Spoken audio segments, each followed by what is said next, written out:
পলাতক স্বৈরাচার শেখ হাসিনাকে দ্রুত দেশে ফিরিয়ে এনে সর্বোচ্চ শাস্তি নিশ্চিত ঐক্যবদ্ধ থাকার শপথ নিয়েছেন বিএনপি জামাত সহ বিভিন্ন রাজনৈতিক দল ও সংগঠনের শীর্ষ নেতারা। রাজধানীতে গুম হওয়া পরিবারদের সংগঠন মায়ের ডাকের সমাবেশে অংশ নিয়ে তারা জুলাই বিপ্লবে গণহত্যায় জড়িতদের কঠোর শাস্তির দাবি করেন। আওয়ামী শাসনামলে নিপীড়িতদের নিয়ে জাতীয় মঞ্চ গঠনের কথাও জানান বৈষম্য বিরোধী ছাত্র আন্দোলনের নেতারা। আরও জানাচ্ছেন মাজহারুল হক মুহাজির।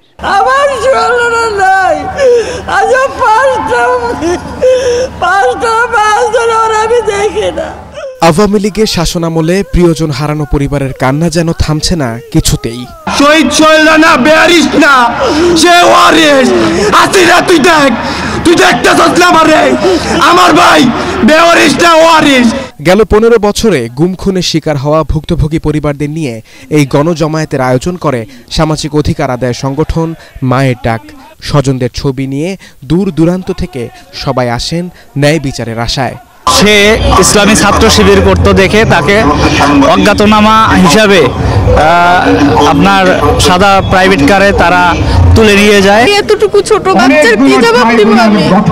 সরকারের কাছে আমার আকুল আবেদন, এই সন্ত্রাসীদের দৃষ্টান্তমূলক শাস্তি যেন এই বাংলার মাটিতে হয়। গণজমায়েতে এক মঞ্চে জড়ো হন বিএনপি, জামাত, বৈষম্য বিরোধী ছাত্র আন্দোলন, জাতীয় নাগরিক কমিটি সহ বিভিন্ন রাজনৈতিক দল ও সংগঠনের নেতাকর্মীরা।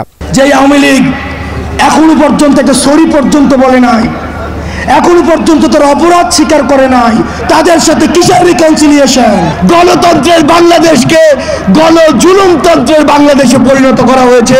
সেই বাংলাদেশকে আবার যদি কেউ ওই পুরনো কায়দায় ফিরিয়ে নিতে চায়, আমরা আর তাদেরকে সেই সুযোগ দিব না। রাজপথের লড়াইকে ভুলে যাবেন না, রক্তের বদলাতের রক্তের যে বিচারের দাবি এসছে সেগুলোকে ভুলে যাবেন না।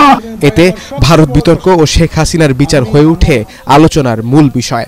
আওয়ামী লীগকে চিরতরে নির্মূল করার দাবিও উঠে আসে মায়ের ডাকের মঞ্চে।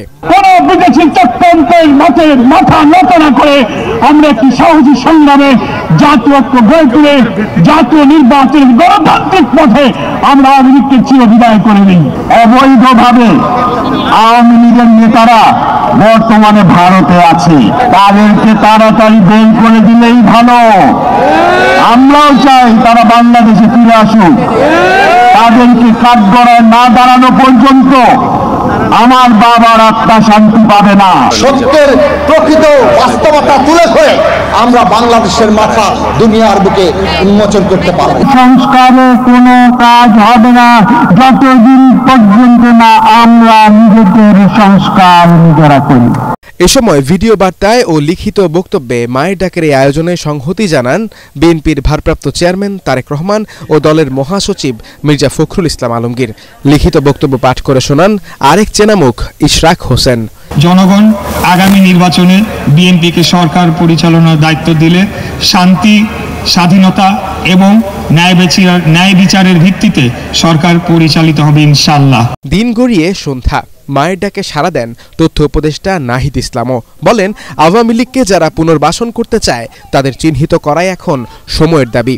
এই যে রক্তের যে আমরা প্রতিশ্রুতি, যে সেই বিচার অবশ্যই আমরা করব এবং সেটার জন্য আমাদের যে জাতীয় ঐক্য, জাতীয় সংহতি, সেটি সবসময় আমাদেরকে রক্ষা করতে হবে। এ সময় জুলাই বিপ্লবের স্পিরিটকে ধারণ করে নতুন বাংলাদেশকে এগিয়ে নিয়ে যাবার আহ্বান জানান মায়ের ডাকের মূল সমন্বয়ক সঞ্জিদা ইসলাম। মাজহারুল হক মুহাজির, এটিএন বাংলা, ঢাকা। আন্তর্জাতিক মানবাধিকার দিবসে